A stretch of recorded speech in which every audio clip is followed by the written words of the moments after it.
2.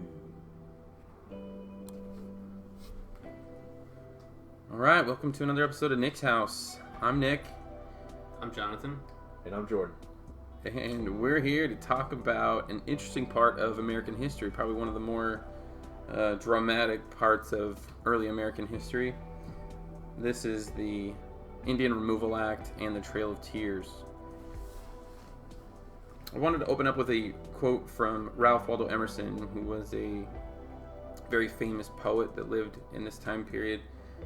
He wrote a letter to President Martin Van Buren imploring him to not take action as the sitting president in what we would later call the Trail of Tears and the Indian Removal Act. He said to him, "The piety, the principle that is left in the United States, if only in its coarsest form, a regard to the speech of men, forbid us to entertain it as a fact.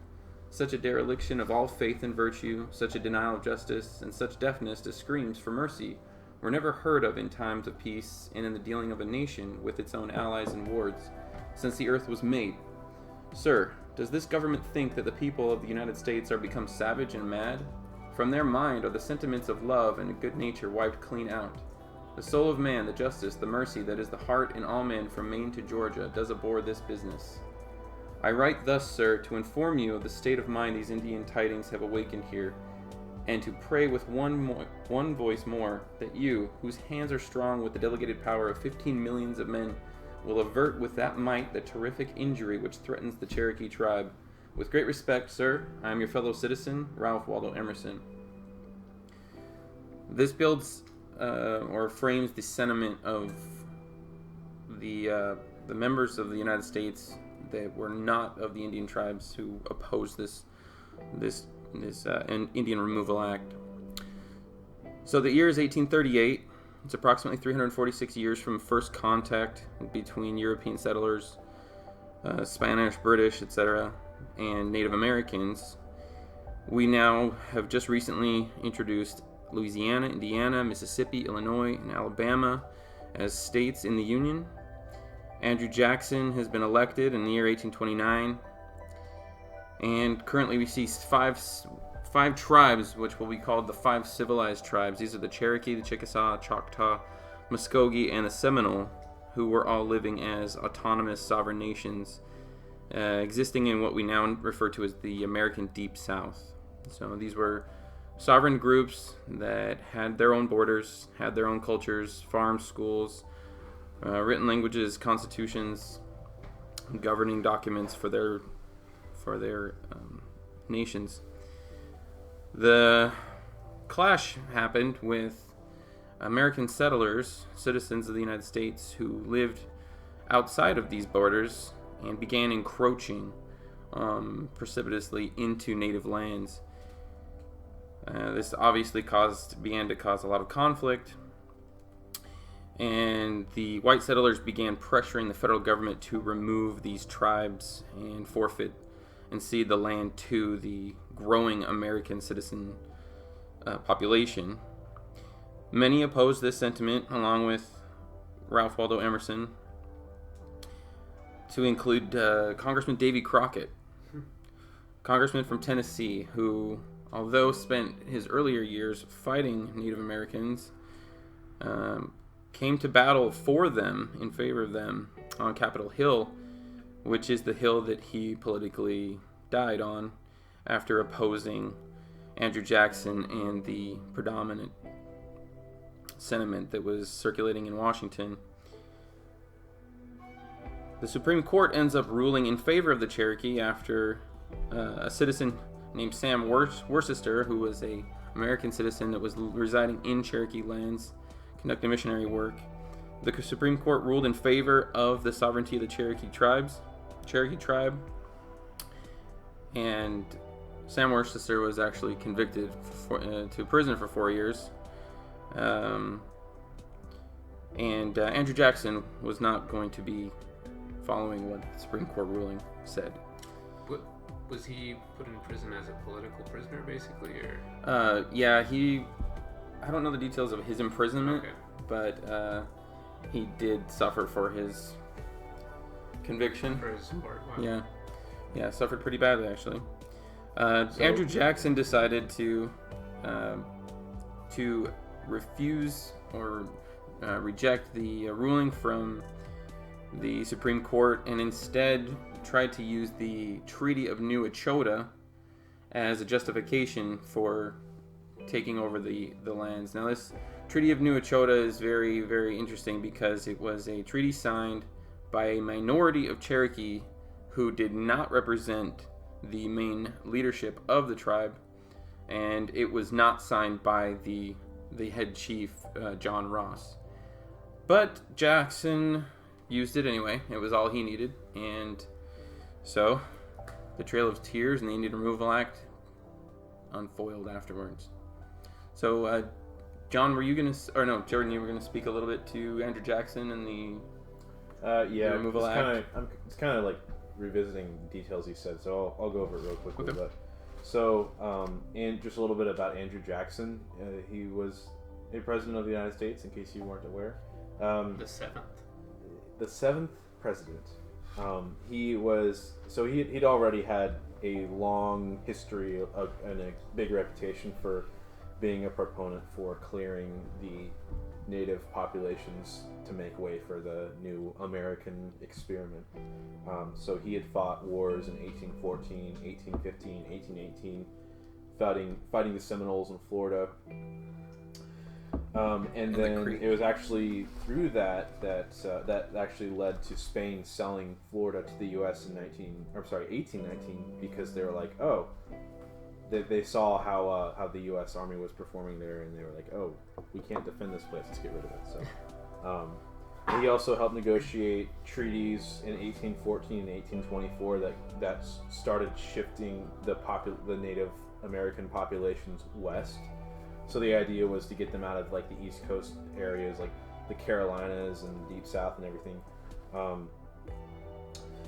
And because at this time the U.S. was just exploding in population and wealth. It was its population by this time was about 12 million people, and it was a country that had hardly existed for more than 100 years tops, and it had already become one of the largest countries in the world.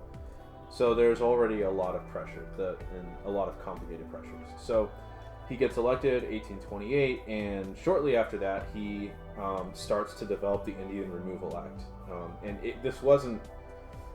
It's not like everybody in the U.S. was cool with this Indian Removal Act. It was very, very bitterly debated in Congress. So it was extremely controversial. Just as controversial as any modern day issue, like say abortion, or less recently the Emancipation Proclamation. It was super, super, super controversial.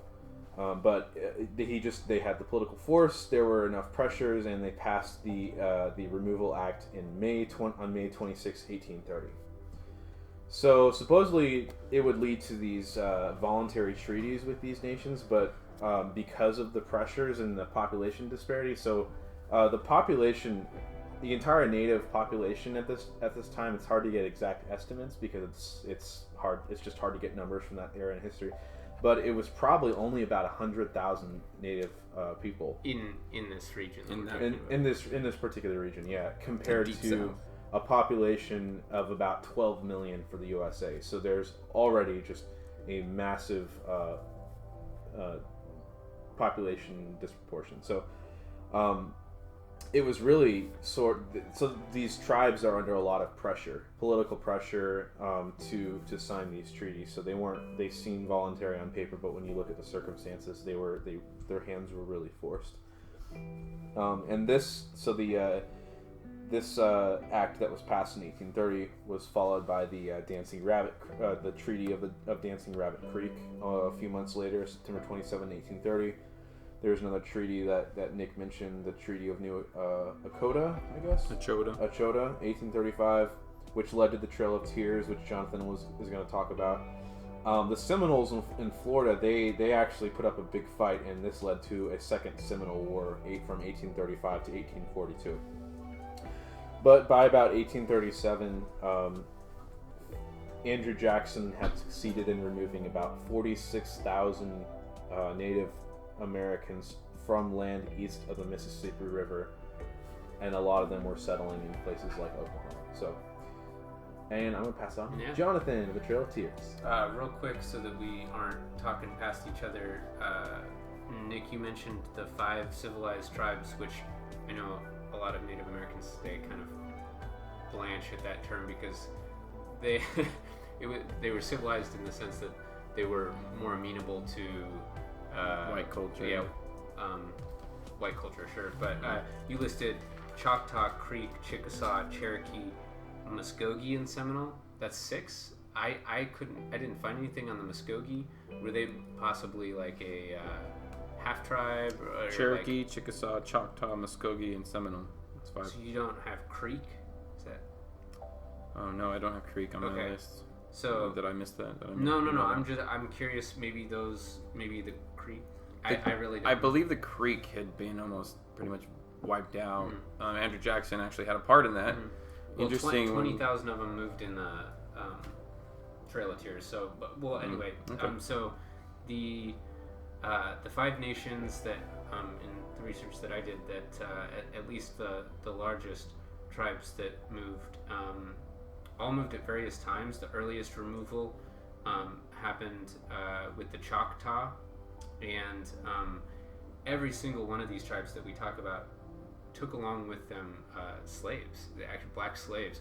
Whether that I could find, the Seminole were the only ones that had fugitive freed slaves, and Seminole tribe was actually they had kind of rebranded themselves as they were running away, refusing to cooperate. So of the civilized tribes, they would have to be the least civilized in the term that is being applied here. They went down to Florida to kind of hide out amongst the Spanish and kind of seemed to be playing one side against the other. Who's the they you're speaking? The Seminoles. Oh. And the Seminole, the name of the new tribe that was formed due to their running away from dealing with all of this, actually means runaway. And so they also attracted a lot of runaway slaves to them, which was pretty interesting. But so one thing that I kept trying to do is trying to figure, there were some intelligent, arguably compassionate people who seemed to be on the side of removal. And I was trying to think, how would you, how would they defend this? And I didn't find any robust defenses of it from the era. But the Seminole in Florida, who kept conducting raids in American territory, would be akin to us going into Pakistan to kill Osama bin Laden in non-judicial killing. Basically, we felt like the Spanish were harboring terrorists that were attacking us on our soil, and they just wanted them out. Now, clearly, the Seminole thought they had more of a right to the soil than either the Spanish or the Americans, but in the frustration was akin to us in the war against terror, of being attacked by individuals who are being harbored by a larger society or national entity. So anyway, that's just I'm not arguing for that, but I think that a lot of maybe Pakistanis would be happy to hear that likeness, because they might feel the same way about some of the stuff we've done in the war on terror. I've got a comment for that. Yeah, but sure. Yeah. Go ahead. No. Okay. Yeah. So I'll jump into Go it. through your Trail of Tears. We'll talk later. Yeah. Okay. So so the first was the Choctaw, and the major years of emigration were 1831 to 1836, and total number emigrated or forcefully moved were 12,500. The number that stayed in the southeast was 7,000, and there were somewhere between 2,000 and 4,000 deaths to cholera and other mishaps in transit. So that's just the Choctaw. Then there was the Creek. I won't list all the numbers for them, but there were about 22,000 total population with 900 black slaves. The Chickasaw, there were about 5,000 of them with about 1,000 black slaves. And then the largest was the Cherokee, almost 2,000 of them with 20,000 with 2,000 black slaves, and they had the largest number of deaths. And most people, when they think of the Trail of Tears, they think specifically of the Cherokee removal. However, the term Trail of Tears actually came from the not from the Cherokee removal, but shuffle. From the, well, I'll find it as we go on, but I believe it was the Choctaw removal, the first removal, and when they arrived in the yes, it was the Choctaw, and when they arrived in Oklahoma, they were asked by a reporter, one of the chieftains was asked, how was it, or something akin to that, and he responded, "A trail of tears and death," and that was short to Trail of Tears, and again, most people think of that in conjunction with the largest of the removals of the Cherokee. And one interesting thing, a lot of the, this was not all removal through trackless wilderness. They had to go through a lot of small tribes. The various tribes, most of them were accompanied by armed guards, which was presumably for their defense against thieves or other tribes that might try to attack them. But it was pretty much them being pushed along at the end of a musket or the flintlocks that they had. And the cost to the United States government was pretty massive. So people who were against it, a lot of them weren't even against it for bleeding heart reasons. They just didn't think that so much money should be expended. And there was lots of reference to the fact that white settlers had to make similarly grueling trips without any government funding. At the same time, they were not being forced to do that, and their homes and belongings were not being burned back at home, which happened again with the Cherokee. They had really been resisting. They didn't want to leave, but when the government decided to enforce the Treaty of New Echota, they had no time at all. Armed troops came and said, "You're leaving right now," and some people left without even putting shoes on. And they moved slowly enough as they processed out of their camp that they were able to see greedy Georgian, mostly gold miners, who had been agitating the government to force them out of the land so that the Georgian miners could get at the gold deposits that they were after, burning and looting their things.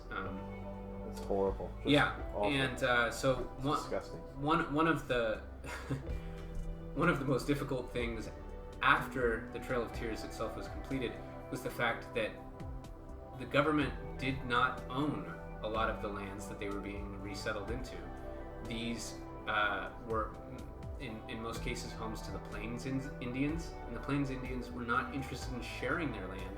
So there was quite a bit of death due to clashes that came between tribes when suddenly whole new tribe showed up and said, "Hey, we were told we could get some land," and there were even cases of the same tribe fighting itself when I believe it was the Cherokee tribe that some early adopters of the idea of removal had moved out west years earlier, and when finally the forced removal came, the tribes had grown so different, and they didn't even feel like they were kin, and so they had some squabbles and would refuse to allow the newer settlers to settle in the same area. So it was all around very rough. And the last thing I think that I'll have to say is the Cherokee were the most, quote unquote, most civilized of the 5 civilized tribes. In 1821, they put their language down in writing. They had their own newspaper. They had, as I said, they had 2,000 slaves among their 22,000 Indians that were moving west. They had, many of them fully adopted all of the trappings of the white man, and some of them even funded their own travel, even though it was mandatory. When the rubber met the road, they said, "Hey, I have money. I'm going to buy a steamship." Some of them actually went by water. They bought their own steamships, and they took hundreds of their household along with them, free and slave. And we may as well. We're being forced. So, quick question. Yes. You said there was one slave for every 10 Cherokee. Well, I'm guessing that there was probably an upper crust stratum. Right. Very No, I'm wealthy just saying that I think it's a higher rate of slave ownership than Caucasian. Not in the South. At this time, the population of whites in the South was really low too. Oh, okay. And there were more black slaves than there were free whites Okay. in the South. Okay, I believe. that makes sense. Yeah. So it was probably a somewhat similar ratio. Okay. But and I won't, since I've been talking too long, I won't get into all of it now. But the two name, or the one name that you mentioned, John Ross, and then his one-time nemesis, the Ridge. So they were two competing leaders, and to a modern eye, if you had to look at them, I think that just at the surface level, modern sympathies would instantly go to the Ridge, or he who walks on mountains. So from here on out, I'm just going to call him the Ridge or Ridge. But his Cherokee name translated to he who walks on mountains. He spoke almost no English. He was a warrior for his tribe until he was convinced of the ways of the settlers, the white settlers, and he still wore full Indian garb and had committed a pretty large degree of respect because of his past as a chieftain during wartime with the Cherokee. John Ross was an Irish dude with blue eyes and red hair who spoke no Cherokee. He was half, right? He was 1/7. Oh, 1/7. He was 1/7. He was raised by, I believe, his Irish mother, and he likely spoke with an Irish accent. I thought it was his father, but yeah, it doesn't matter. Yeah, and in your telling, Nick, he was the one that was the true leader. That I could not. He had more people behind him when it came down to the forced removal, but it was not a decided fact that he was the leader. As I said, he spoke no Cherokee, and so he needed a translator whenever he was speaking with the tribe. Anyway, the rivalry between the two of them became so intense that the tribe more or less split. John Ross accused the Ridge of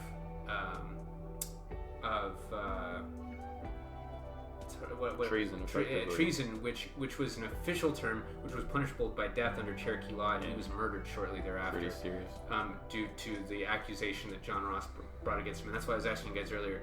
It was basically a fatwa. It was this verbal binding judgment that he was passing on the Ridge, which led to his murder and the murder of his son-in-law.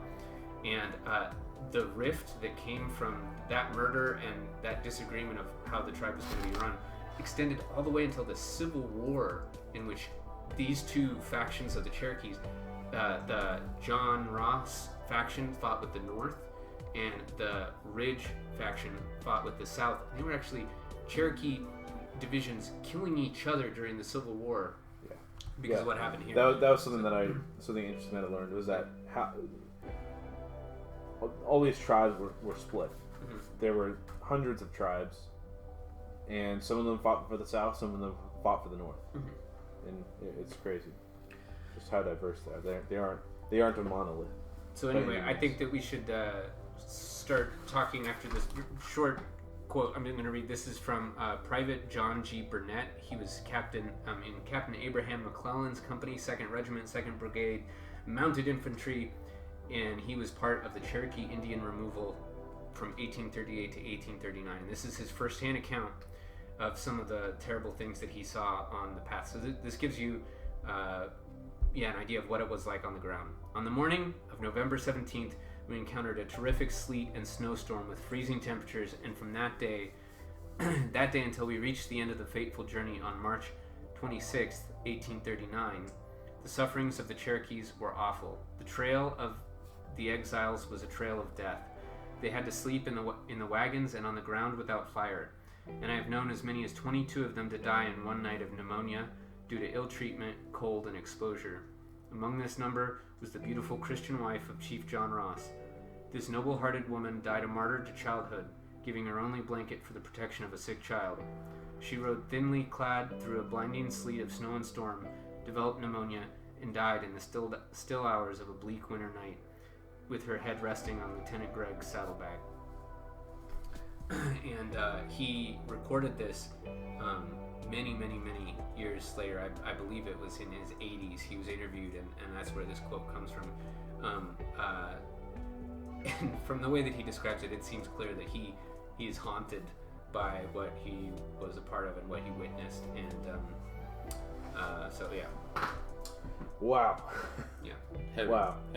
Heavy Stuff, for sure. It's one of those things when you look at American history and you're just like, what the hell were we thinking? And that's also, I think it's a human thing. It's a human, the classic human problem of, oh, they got something, I want it. Because like the way the American settlers, the American citizens viewed the natives was, they're not using the land for what it could be used. A lot of people use that argument. They said, there's gold out there, there's ore, there's all kinds of resources. They're not tapping into any of that because they don't seem to be that interested in it. I think if they would have been allowed time, they probably would have begun those technologies and extracting everything. They'd already started to adopt, like you said, the culture of the white man, which is funny because the slave concept is like, they have slaves, and that's actually like a thing. It's anachronistic for us to go, oh, slavery, well, that's awful. Yeah, but that's what everyone did back then. So they were just adopting the common practice, therefore becoming civilized, quote unquote, in the eyes of. Or maybe they just wanted slaves. Maybe they just wanted free labor. Yeah, I mean, it's just a natural thing. It's like learning the alphabet. It's like starting to wear American style clothes. Like it's just gonna start to, seep in and bleed in. Well, so Andrew Jackson complained that the U.S. had been trying to get the native populations to integrate for 30 years. It was at that point, in his mind, it had been a 30-year issue. I'm trying to think of a 30-year issue. Oh, an equivalent one. Roe v. Wade just turned 30 a few years ago. Mm-hmm. So just think about how long that's been an issue. I mean, that's sort of how it was at the time of Andrew Jackson by the time this act was passed. Yeah, whereas Jefferson told the natives, we know that you can become like us. We can interbreed, we can intermarry, we'll become one great people. But it didn't work the way he envisioned that well. I like to think about, like, okay, so I don't want to be controversial. This is honestly me just being curious and having a thought experiment, but is it possible that the native populations were being immoral and the way that they were handling the land and not working with the millions of new immigrants that were pouring into the country? I don't know where you're getting that from. Like, what do you mean? Like, what do you mean immoral? Are you saying maybe they needed to learn that this was our land, this is your land? No, I'm not. I'm not saying no. I'm not. Let's mingle, guys. Let's mingle. I'm not making an argument over any type of superior civilization. No. Because I'm wondering if they had a moral imperative to allow the world just to change as things were going. Okay, well, where my mind goes when I hear you say that is, there certainly seems to be a faction in America that thinks we have a moral imperative in America to allow anybody to come in who wants to. Mm-hmm. And it's going to help foster the manifest destiny, which many held to. Not everyone, but... Oh, I mean, I'm saying like currently... You're saying in modern times. So, typically the left of the political spectrum today, just like Jordan is saying, would say that we have a moral imperative to allow anybody to come into our country. Yeah. So those would be the same people probably who would be most critical of us trying to come into Indian Ironically territory. Yeah. That is. So you're saying you would be like in that time period, you want to look at it through a liberal lens, or Well, okay, so judge it through a liberal in lens? Andrew Jackson's speech, he was the progressive. He was the progressive in that case. He How so? was progressing civilization in his mind. Oh, He was the progressive. I think that's wordplay. Like, he was progressive. He was being He was tyrannical. progressive. You have to realize, like, look, what we call progressive is continually evolving. Okay, yeah. I mean, So, it's a loaded word. Yeah, it's a loaded word. I mean, but that was progress. It was the progress to civilization. It was And in his mind, expansion, but it wasn't in like his mind, moral progress, though. It in was his mind, tyranny. these holdouts, air quotes here, these holdouts were impeding progress. Expansion. Yeah, but not moral progress. Just technological expansion. In his mind, yeah, like reading his speech, yeah. he sees himself, at least the way he's spinning it, he's like, I'm doing a favor Yeah. to these uncivilized natives. He probably didn't have a southern accent. He's probably very, very highly educated and refined. But He was I don't- from, he was from maybe I'm Tennessee, wrong. I think, don't know. right? Oh, maybe he did have that accent. But, Think of Tennessee, maybe. but just like it. my point is though, Right. and I'll fight anyone who argues with me. In his mind, he was a progressive. He Sure. was progressing civilization. I'm not saying that's a good thing. No, I'm well. I take issue with using the word progressive. I think he was. Maybe he thought he was progressive. Sure, I agree with you on that. But he certainly wasn't behaving in a morally progressive manner. Right. He was behaving in a tyrannical manner. Supreme Court rules, and he just goes, nah. Like, come on, by anyone's measure, that's like, it's the Supreme Court. Like, why do you have it if you're just gonna like cast it aside, right? Executive orders. Yeah. That's another conversation, right? Among the 5 tribes that we were talking about, the Seminoles actually got the best deal for their land because I believe the way that it worked is that the full expenses of the travel were paid for by the federal government, and then 1 year's worth of expenses in the new place of arrival was paid for. But I think that basically came from the sale of their land, the forced sale of their land that they were leaving. They were being paid off for their land. But the Seminoles actually got not a great deal. It was still well below market value. But the Seminoles, we had bought the land from Spain, but then we couldn't claim it because the Seminoles were still in Florida. And they fought tooth and nail until the federal government was forced to actually deal with them as almost equals at the negotiating table and say, all right, how much do you want? That's And they still did not get market value, but they got much better money. And then the same thing happened to them. Then they were forced to leave, but at least they got more money out of the deal. Which it's They interesting. got a football team named after them. They did. Right. Yeah, so I mean, that reminded me of what you said earlier, the Pakistan, the analogy you used in Pakistan. I get what you're saying with it, but I think it falls short in how you laid it out. Is like if we went into Pakistan, did Osama bin Laden raid and all that. It's like, well, that's Pakistan's land, though. Like, that's their area. We went in without, asking permission, etc. I think the whole concept of this, and this is probably just the reason I fundamentally stand where I do on this topic generally, is hundreds of millions of natives lived in North America prior to the white man arriving. Okay, the white man arrives and it's like, oh, land, I'll just go ahead and take it. And it's like that decision right there, whether it wasn't like necessarily a singular conscious decision, but it happened.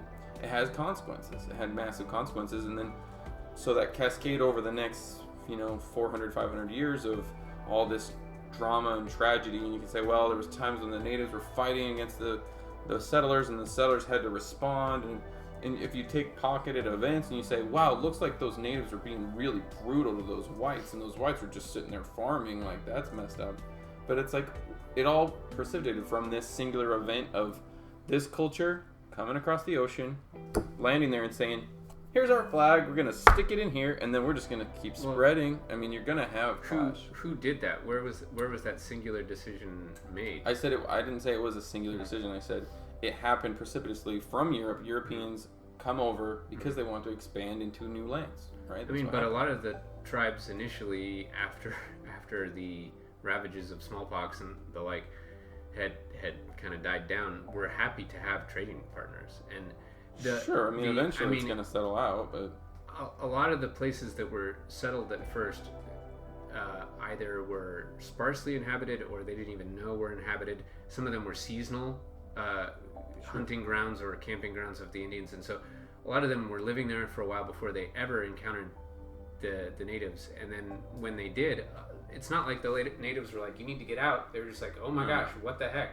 And the problem became when here's the singular problem with it is that the culture of the white Europeans was land ownership. We come in, this is my land now, and it's like on contract. The natives don't have a concept of this, so that mentality clashes into theirs, where you had instances where the natives are making deals, peaceful deals with white settlers, like, okay, you guys want to live on this land and set up your white man cottage and farm, okay, but can we still hunt? These are our hunting lands. And then the whites are like, yeah, sure, dude, no problem. But then what happens over the next few years is natives go in to hunt on that land, and a white man comes up with a musket and is like, what are you doing on my land, red man? You know, and then they're like, whoa, I thought this was part of our treaty. Like, we can still hunt here. You can live here. You know. Anyway, my point is that I mean, it's just like everything else in history. There's consequences to events, right? And so the white man's culture coming over is going to cause what we, white man culture isn't European. It's culture. not a monolith. I love saying this. It's not a monolith. Contract law, land ownership, all of that is going to become a problem for the natives. I don't grant the premise that the natives didn't have a concept of land ownership. There were lots of tribes that if they ever saw an Apache on their land, they'd shoot him. Or if I mean, so it just was the only difference in your description is that they weren't able to codify it in writing, and that's just because they didn't have writing. Which if you're going to argue against writing as a logos-centered culture as being a bad thing, I didn't say it was a good or a bad thing. Okay, I said there's consequences to the clash of the mentality. Yeah, I don't think it's accurate to say that they didn't have a concept of land ownership either. I don't think they didn't have a concept of the legality of contract law of we own this land. And then when those treaties are made, I think it was more of a might makes right type thing in a lot of situations. Maybe they're not going to sit in a room and all sign a paper saying that Red Cloud owns this little plot of land, but they are going to be like, if Red Cloud sees someone on his land, he's going to shoot him or whatever. You know, maybe it's not a written. I mean, I'm not well versed in native law at all, but I'm sure they had concept of land ownership, just maybe not expressed in the way that Western culture tends to. These things were established through treaties, over 500 treaties between natives and whites over the centuries, between the United States and natives, I should say. Every one of those treaties, at one point or another, was violated by the United States. Right. So this I have a quote here from Alexis de Tocqueville. This is from his Democracy in America, published in 1835. He firsthand witnessed the Choctaw removal in 1831.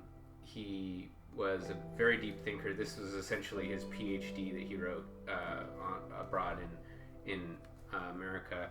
A lot of people might take issue with the wording that he chooses, but I'm going to go ahead and read the quote. The savage is his own master as soon as he is able to act. Parental authority is scarcely known to him. He has never bent his will to that of any of his own kind, nor learned the difference between voluntary obedience and a shameful subjection. So he was a libertarian? And the very name of law is unknown to him. To be free with him signifies to escape from the shackles of all the shackles of society, as he delights in this barbarous independence and would rather perish than sacrifice the least part of it. Civilization has little power over him. And so he was making the argument that it was just impossible for native culture to coexist, like you were saying, with a culture that needed laws that stood for all time. And I think that the biggest betrayal to the Native Americans was when a lot of them started saying, okay, we're going to play by your rules, and they would start signing treaties, and then we would not live up to our own. When we started becoming hypocrites and we said, hey, you need to live by a standard of law, and we would make law with them through treaty and then not enforce our own treaties on our own people, because when it came down to it, the government was much more responsive to people who had vote than people who didn't have a vote. The election cycle. Yeah. Oh, it's a new election cycle. Yeah. I guess we're going to change. No, we're not going to follow those treaties that last dude made. So I asked this question before we started recording, but so these native nations, they had formal borders, correct? Were they countries, so to speak? The Supreme Court Could you ruled think of that them as they were sovereign nations that had the right, just as any other interaction Right. between. If the United States were to invade Japan, it's a problem, right? So You have to- the problem was that the native nations couldn't get the political unity to fight an encroaching political force. So they were unable to defend themselves. No. The Supreme Court rules in their favor. That's all the political might That's you what need. the law says, but I'm saying setting the law aside, when rubber meets the road, they just didn't have the capacity. Yeah, they had Davy Crockett, a handful of people that are like, hey, let's not do this, guys, it's wrong. Supreme Court said it's wrong. And then Jackson strong arms it with effectively an executive order, right? Which is a whole other concept in and of itself, like the power of the executive branch. Which is a tyrannical move. But Jefferson justified it by saying, hey, like, white people all the time give up their land to go to a better place. We should go ahead and force these natives to go west of the Mississippi. It's a better place. It's like, it's one thing to voluntarily leave England for a better life. Right, yeah. It's another thing to force someone at gunpoint to go have a better life. Yeah, so that's definitely wrong. One thing we can all agree on is that the methods that the U.S. used to obtain those lands were terribly, horribly, brutally wrong. Yeah. Absolutely, like, unquestionable. And Jefferson was a bad man. So the problem is that reality tends to overshadow the other part of this discussion, is that what should have happened? I mean, I think Supreme Court ruling should have stood. Those nations should have been allowed to either flourish or fall apart of their own volition, just like any other sovereign nation. And the whites should respect those borders and that ruling by the Supreme Court of their government. I guess it was just too tempting for all these entrepreneurs, that all that land just sitting there, they just couldn't resist it. I've thought a lot All about that gold. All that gold. I've thought a lot about what should have happened, what would have been a good outcome, because it is hard to think of the entire or huge swaths of the Deep South just being still inhabited by for us now, it's hard to it's imagine. really just baffling. Try to think. Imagine that is tough. And so we'd have no Auburn Roll Tide, man. my grandmother was obsessed with Native culture when I was growing up, and I knew next to nothing about the history of Native American relations with the federal government. But as a kid, every little thing that I learned about Native culture depressed me, because I just thought, who would ever want to live in a culture where you didn't have video games, where there were common food shortages, where you never have a surplus of food from year to year. Just like every single thing that I learned, I just couldn't comprehend how they didn't instantly just give up all their ways and say, okay, cool, you guys brought Mickey D's. But as I've grown older and I have learned the excesses and faults of my own culture, I think that there, and this is kind of trite and a truism, but I think there is so much that Western American culture could have learned from the Native Americans, and I think that that I don't have a definite answer for how it would have played out, but if respect for the other, to kind of use the buzzword, respect for the other would have won the day, and there would have been a true recognition that this person, even though he looks very different than me, is my fellow man. I think America would be a much better place, and I think the same thing applies with slavery. In the chapter that I read from Alexis de Tocqueville, it's actually, the name of the chapter is the future well-being of the three races in America. And he actually he doesn't separate the issues. He goes he talks about the way that the white man relates to the black slaves and also to the Native Americans, and he thinks that it's very tied, and it's a really interesting chapter. And he very much thinks that Western culture is going to win out because it has a lot of superiority in certain areas, technology. but he's also very on the side of these downtrodden peoples, and it's an interesting balancing act that he does to be able to kind of say both those To things. explore that, And none of us are of the illusion that slavery and bad things didn't occur amongst all kinds of groups of humans throughout history across the whole planet, to include the Native Americans. They enslaved each other, they killed each other, they warred with each other sometimes. So we're not trying to paint this like magical utopia. Right. But when it comes to, like John said earlier, the hypocrisy of this, quote, civilized American nation with the treaty violations, the rejection by the executive branch of the Supreme Court ruling, those are big moments for our country. And I remember barely touching on this in school. I remember the phrase "Trail of Tears," but I don't remember us going very in depth into it. And I think it deserves a lot more attention because, like we know, if you need to understand history, understand the pattern, the different habits of different actors on each other. I actually found out in this study of all this that Adolf Hitler actually took some plays out of the playbook of the early American government in how they dealt with the natives.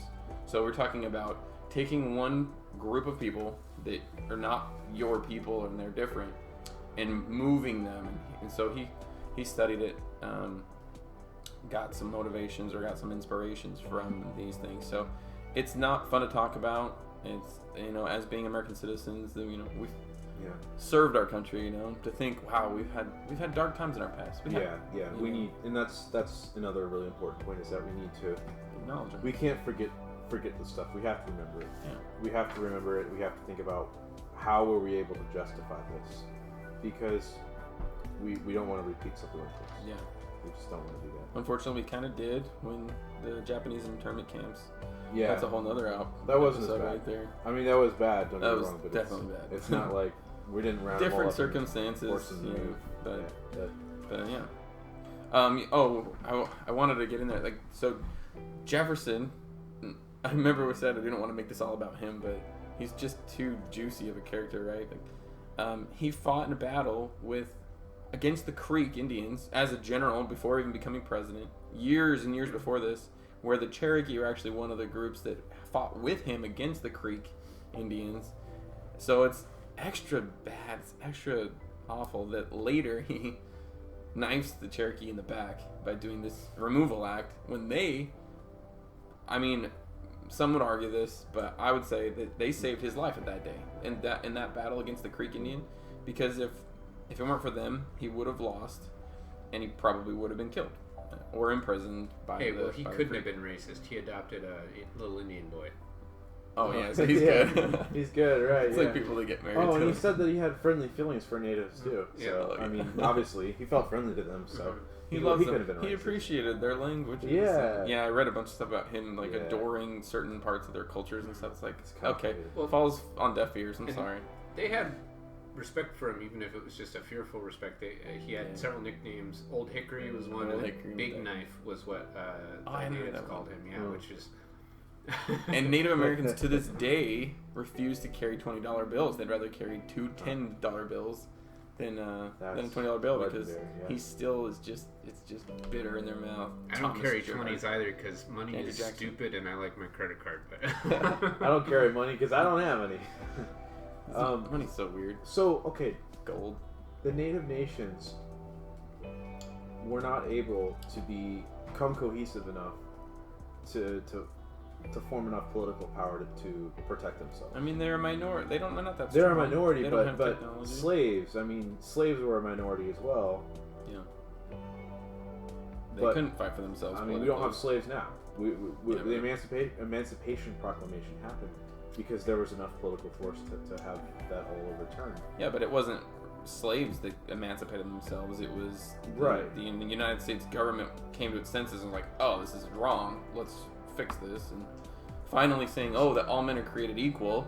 Well, Thomas they Jefferson said- penned that. They said that from the beginning. It's just they hypocritically Right. didn't live up to that. I We didn't finally caught up to it. I didn't bring any of the quotes that talked on this because it delved too much into slavery, but Tocqueville wrote about how if you were going to paint with a broad brush the attitude of natives versus slaves, it's completely dependent upon the way that they entered the American scene. So for the slaves, they came to a country where they had, most of them, never heard their native language spoken. They are constantly from the day that a man has a son, he is socially equal with his son. He will never progress beyond that unless it's through the eyes of his master. There's no self-driven or independent rising through the ranks. It's always going to come as a gift from the master. And because of that, he said that the dominating feature of slaves' approach towards white culture was aspiring to enter into it, to become higher in social status. But for the natives, they truly had to give up their culture. Their culture was not as effectively taken from them as it was from the slaves. So they still had their culture. If they wanted to become successful in American society, it meant getting rid of their ways. Because to win politically, a lot of them had lifestyles that you simply could not have a political life. I mean, a lot of them, their ideal was to father some children and then spend most of your life on the warpath or hunting. And so there was not an idea of this. There was a certain degree of cohesiveness in the 5 civilized nations where there was some attempts at working together, but They were in their infancy, though. Yeah. And it was like, they're brand new, they're trying to learn these new concepts from the white man, and they're like, okay, let's see, things are changing, let's kind of try to adapt. But they're stamped out before they're even allowed to become toddlers. A fundamentally different way of thinking about the world and approaching society. Well, it's might makes It's like, right. It's a might makes right. You know what it makes you think of rural culture in the U.S. compared to city culture. In rural culture, it's all about self-reliance and independence, and you don't get city water, you don't get city sewage. Some people create their own electricity. They just want to be independent. Whereas if you live in a city or in a suburban area, you have to really cooperate. Very with people. reliant. Yeah. But this is a might makes right situation because, like you said, they don't have political power because they're not yet fully capable of the politics of what the United States is using, right? They're really reliant on, in this case, Samuel Worcester. He goes to the Supreme Court and says, hey, Supreme Court, see these Cherokee, like they're having issues, make a ruling, and then they do make a ruling. But, and the Cherokee, they start to learn, oh, Supreme Court, oh, file case, okay, but they're not even allowed to start to engender that stuff. They get stamped out by the mighty fist of Andrew Jackson, effectively the executive branch, before they're even allowed to flourish as a nation. But it's a moral question. It's like, might makes right in this situation. In Andrew Jackson's mind, he's like, we have the might, and that's why we're right. And they go in and they, at gunpoint, move them across the country. Oh, yeah. Yeah, so that's, anyway, so, if you guys don't have anything else to say, I guess, we'll wrap this one up. Yeah. It's kind of a dreary one, but yeah. I found it extremely interesting. I love diving deep into the dark parts of the great nation of the United States because And like we said earlier, it's part of our genes as a nation, and we need to just accept the way history played out. Anything else, guys, to add? Just, I think it's interesting that a lot of this culminated in the Civil War. Mm-hmm. So it was like all the bloodshed that America had been engaging in, it became a victim of its own bloodiness. And hundreds of thousands of people died in the Civil War. And then ever since the Civil War, it hasn't been we haven't had as much genocide in the U.S. So that sounds terrible. Knock on wood. Knock on wood. Although some would argue that abortion counts as a genocide, which is a whole other topic right there. Yeah, it's a controversial dicey topic one. that's worth diving into at some point. Yeah, but we definitely. I think that the U.S. learned. We've learned from our mistakes to an extent. Not to say that we're perfect, but I understand why Colin Kaepernick is. I just say that. I don't agree with him, but I understand why he does. For sure. I mean, in our actions abroad, we still have a lot to learn. Clearly, Yes. the way we use our might in other places where people don't have the ability to really stand up and oppose us. You can just go right in, and that gets very, very hairy. But at least in this case, we can look back and look at the entire situation and say, okay, well, and that's what we just did. The rest is up to you. Make your own judgments on Andrew Jackson. Oh, he's definitely worth a look. He's probably worth an episode all unto himself. Maybe someone will write a musical. Maybe some Puerto Rican guy will write a musical. I'd watch that one. I'd definitely watch that one. Even the John Ross and Ridge, that whole altercation, that's very interesting. I highly recommend you look into their saga. And there's just so many stories. All right, well, that's it for us. Until next week or next time. This is Nick's house. I'm Nick. I'm Jonathan. And I'm Jordan. Signing out. Bye.